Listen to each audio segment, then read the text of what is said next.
Perhaps we need some outside universal threat to make us recognize this common bound.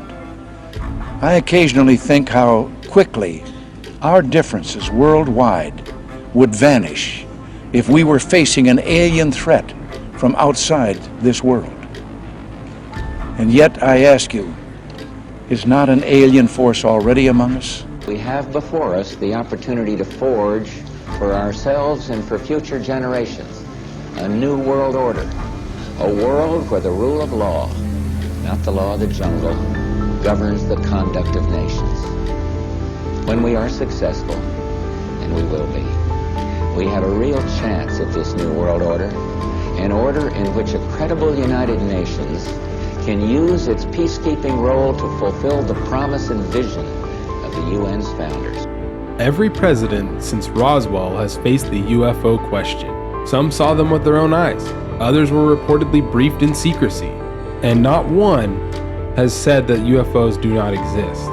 In part 2 of my deep dive on presidents and UFOs, we'll look at interviews, documents, and stories that are hard to ignore. Fool me once, shame on you. If fool me, we can't get fooled again.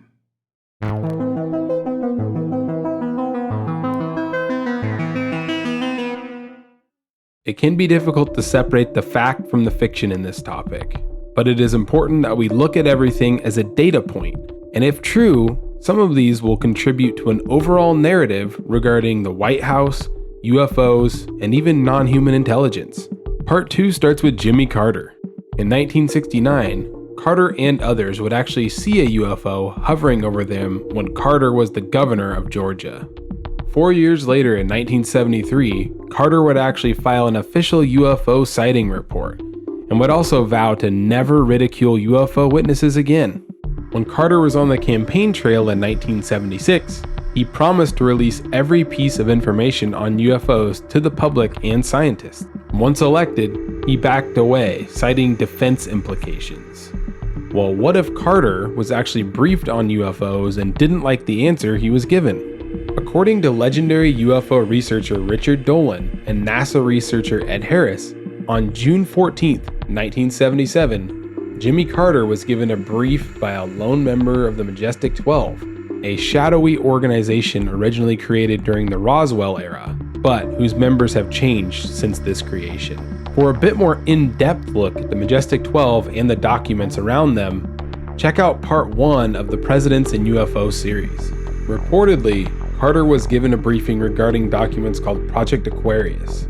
Reportedly, the briefing summarized what happened so far with UFOs, including crashed vehicles, the beings themselves, and technology acquired. Jimmy Carter is said to have had a strong reaction to this information. An important thing to take note of, when Carter was first elected, head of the CIA was one George H.W. Bush, someone who has been known to be a gatekeeper of information during UFO circles. Interestingly, when Carter was elected, Bush resigned or even was fired from the CIA after this inauguration.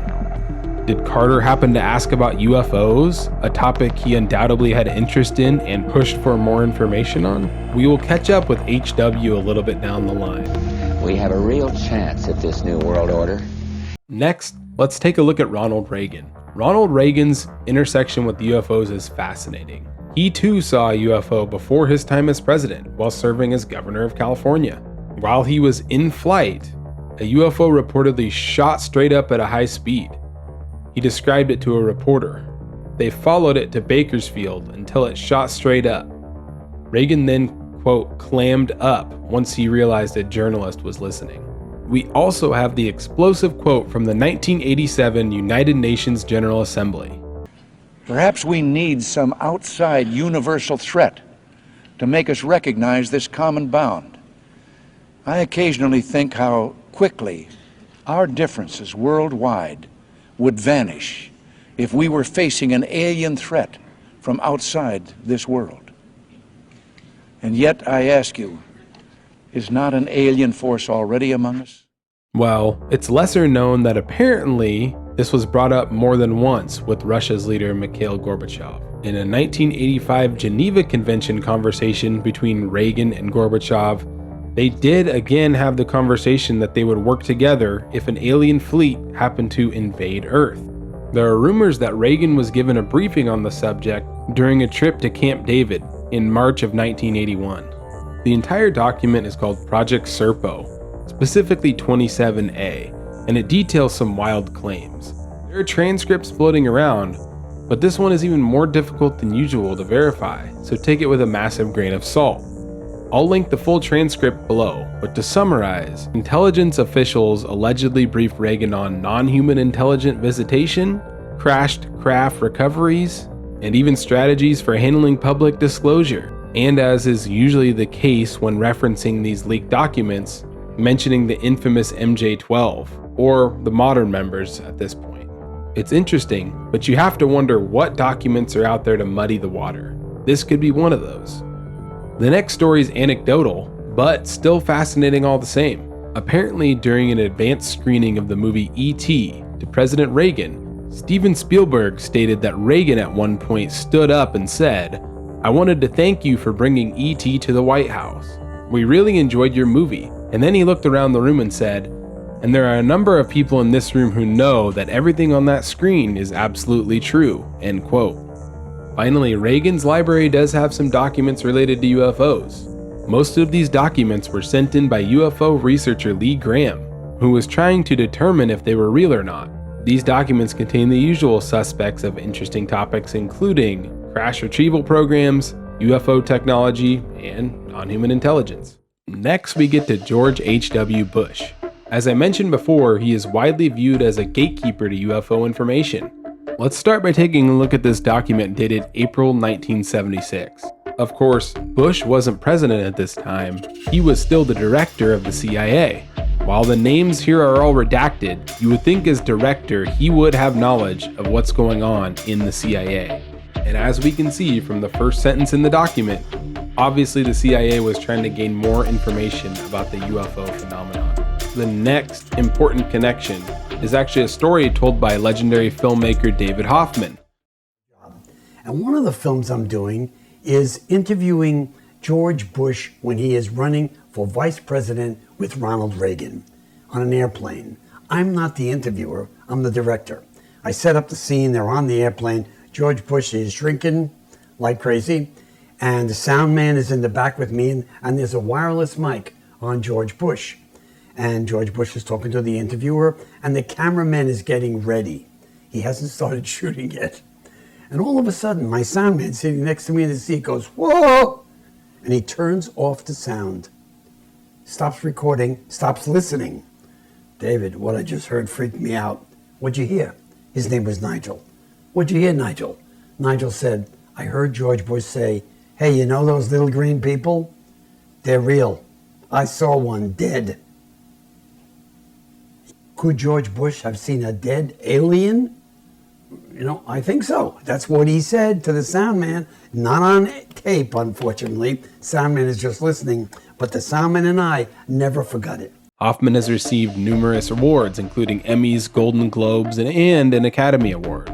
He's very respected in the field of documentary filmmaking. The other major impactful story that we have to talk about is an interview on American Alchemy with Dr. Eric Davis, someone who has been leaked to have worked on down UFOs. Davis, although he is humorously eating a salad during this entire interview, stated that HW was given a full briefing during his time as CIA director. I wonder, HW, former director of CIA, do you think it stands to reason that HW might have known more than many other modern presidents by virtue of I had conversations with him back in 2003, and what he learned, he was not briefed as a president on this subject. He was briefed as an incoming CIA director. Not surprised. And that's all he had on it. When he became president, he didn't hear about it anymore. When he was the CIA director, he was given some pretty spectacular information. And he insisted that he wanted to see that. This is DOD information. What's funny is that his agency was the portfolio owner for UAPs. So even he wasn't told who in the CIA was running it. For him to get briefed by, for him to call on his phone and say, I need you to brief me. He wasn't told. Instead, it was the Pentagon liaison officer who had no intention on briefing him about UFOs or UAPs. And instead, he assumed that Bush had already been briefed by his CIA personnel or his leadership, Sure, who oversee that portfolio. And he accidentally assumed that. He started rattling off about a major UAP events that took place in the early 60s. And Bush's eyes lit up, and this is what he's told me. He said, what are you talking about?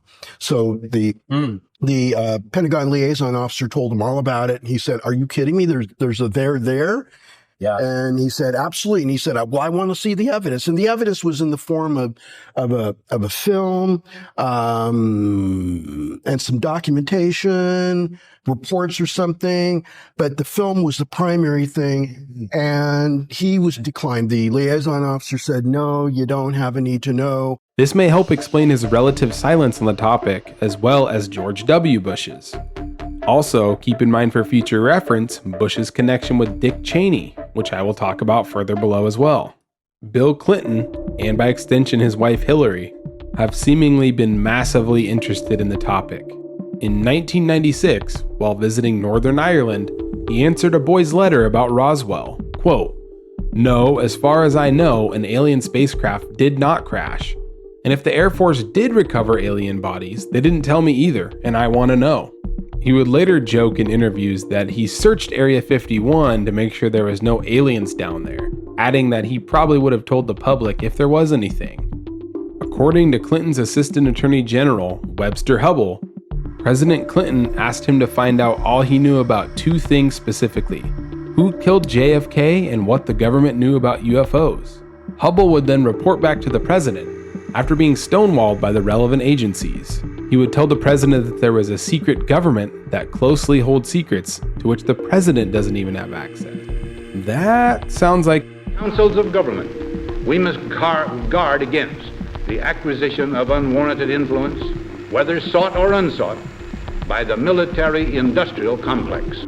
According to John Austin, an author of the UK's Express, he reported that Bill and Hillary Clinton were talking UFOs with Lawrence Rockefeller, who funded initiatives to research UFOs.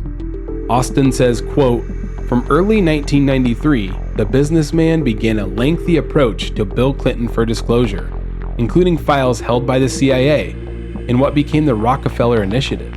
During the Clinton family 7-day vacation in August 1995 at the Rockefeller Teton Ranch outside Jackson Hole, Wyoming, the 85-year-old billionaire privately briefed the president and first lady on UFOs and his hopes regarding the matter.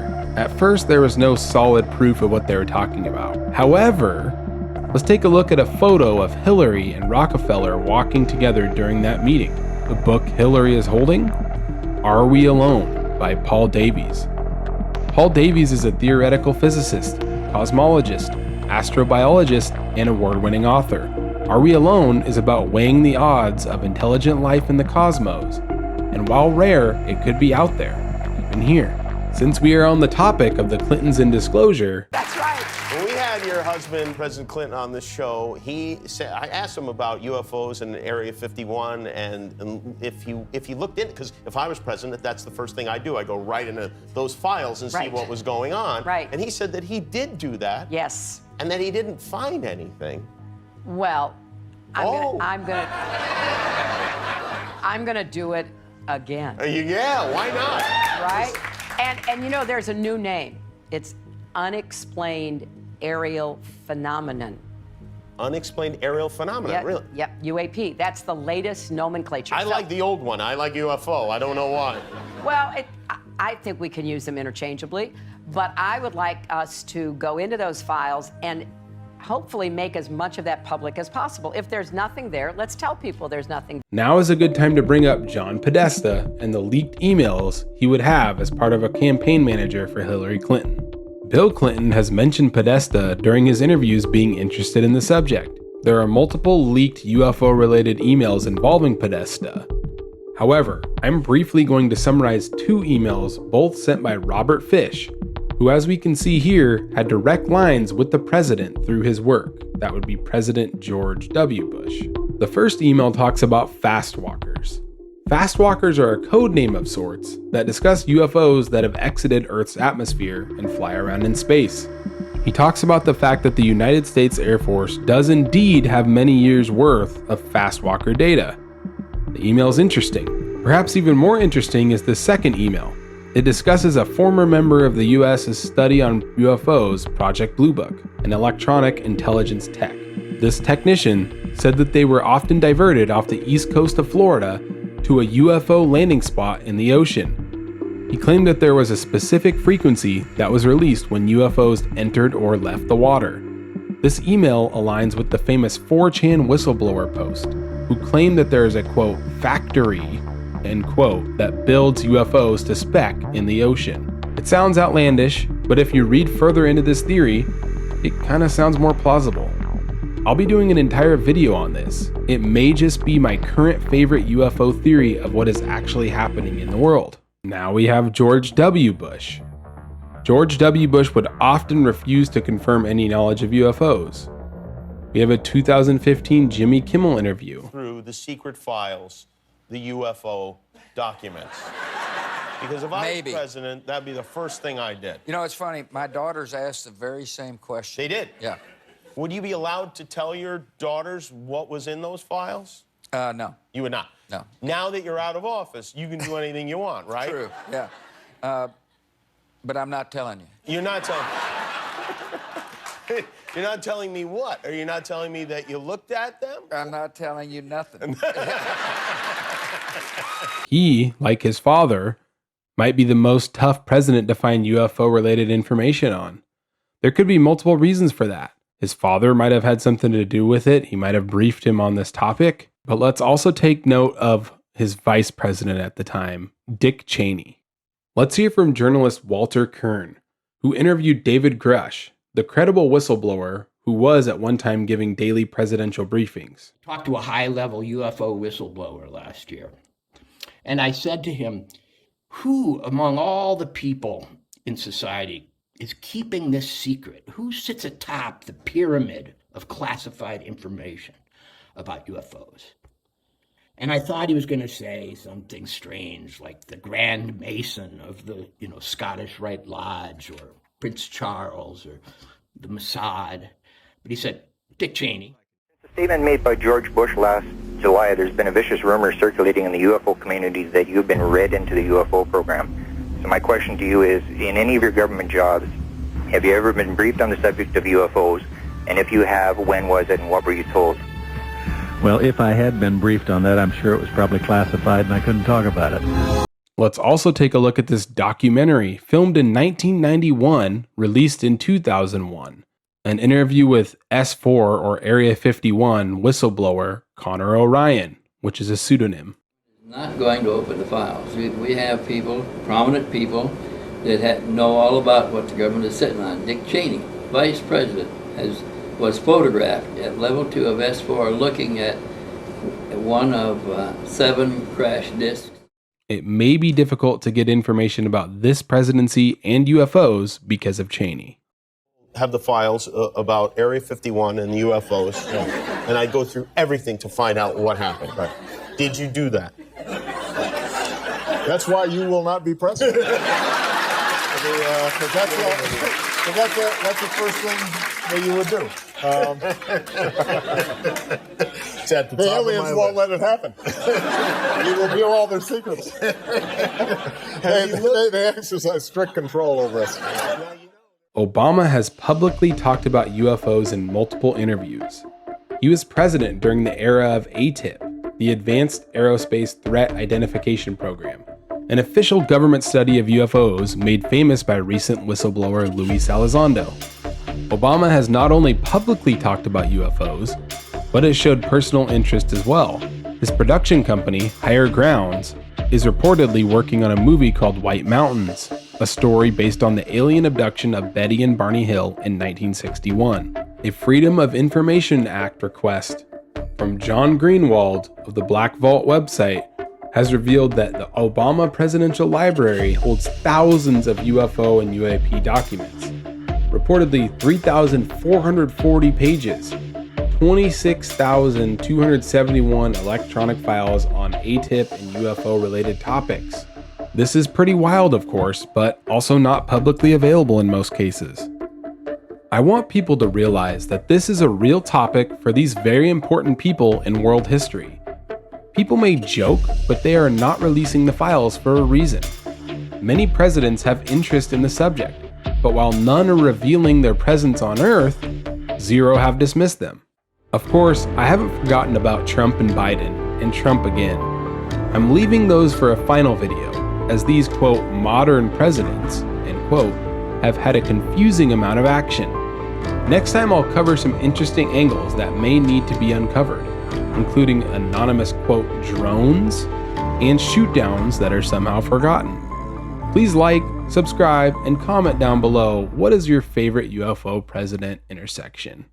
This is Truth in Tinfoil, and I'll catch you next time.